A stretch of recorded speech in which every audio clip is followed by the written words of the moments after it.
যেদিন আল্লাহর নবী দুনিয়া থেকে বিদায় নিচ্ছে, সেদিন জিবরাইল আইসা বলছে, ইয়া রাসূলুল্লাহ, মালাকুল মউত দরজায়, আপনি বললে আসবে, আপনার রুহু কবজ করবে। আল্লাহর নবী বলেন, আল্লাহকে জিজ্ঞেস করো জিবরাইল, আমি যদি আমার আল্লাহর কাছে যাই, আমার উম্মতের সাথে আমার আল্লাহ কি আচরণ করবেন, ওটা বলো, তারপরে আমি যাব।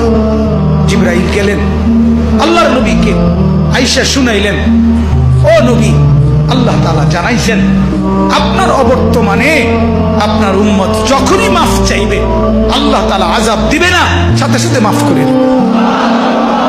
আপনি যেমন মাফ চাইছেন, তখন যেমন মাফ করছে, আপনার অবর্তমানে আপনার উম্মত নিজে নিজে মাফ চাইলেও আমি আল্লাহ মাফ করে দিই। এতদিন তো কে মাফ চাইছে? নবী নিজে মাফ চাইছে। এখন তো আপনি না থাকলেও আমি ওয়াদা দিলাম, আপনার উম্মত যদি নিজে নিজেও মাফ চায়, আমি মাফ করি। নবী বললেন, তাহলে জিবরাইল, মালাকুল মউতকে বলো আমার জান কবজ করতে। তাহলে সারাটা জীবন তিনি ভাবলেন উম্মতের কথা। আজ যখন তিনি দুনিয়া থেকে বিদায় নিচ্ছেন, তখনও ভাবছেন কার কথা? নবীজি সাল্লাল্লাহু আলাইহি সাল্লাম যখন ইসরাফিল সিংহা ফু দিবে, দ্বিতীয় ফু, সবাইকে যখন হাসরের ময়দানে উঠানো হবে, তখন প্রথম উঠানো হবে আমাদের নবীকে। হাদিসে আছে, 4 ফেরেশতা জিবরাইল, মিকাইল, ইসরাফিল, আজরাইল আসবেন নবীজির রওজা মোবারকে। এসে সবার পক্ষ থেকে জিবরাইল ডাক দিবে, ইয়া রাসূলুল্লাহ, হাসরের ময়দানে যাওয়ার জন্য আপনি কবর থেকে ওঠেন।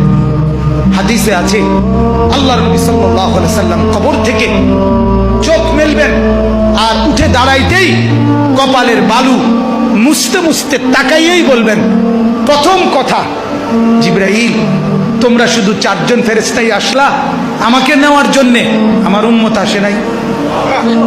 আমার উম্মত কোথায়? আমার উম্মতের হালাত কি? আমার উম্মত কি আমার বর্তমানে জাহান্নামে চলে গেল নাকি? জিবরাইল তখন বলবেন, হায় ইয়া রাসূলুল্লাহ, আজও বললেন না, আজও বললেন না, আজও সেই উম্মত উম্মত। যাওয়ার দিনও বললেন, দুনিয়ায় থাকতেও বললেন, আজও বললেন। আপনার উম্মতের এখনো উঠেই নাই, এখনো তো কবর থেকে কেউ তুলে নাই, আপনাকে তুলেই বাকিদেরকে উঠানো হবে। আল্লাহ নবী বললেন, তাইলে চলো, তাইলে ঠিক আছে, চলো হাসরের মাঠে যাবেন। সমস্ত নবী আদম থেকে ঈসা এবং উনাদের উম্মত কিয়ামত পর্যন্ত, আমি সংক্ষেপে বলতেছি, সমস্ত নবীর উম্মত, নবীরা শুধু এক কথা বলবেন হাসরের ময়দানে, ইয়া রব্বি নাফসি।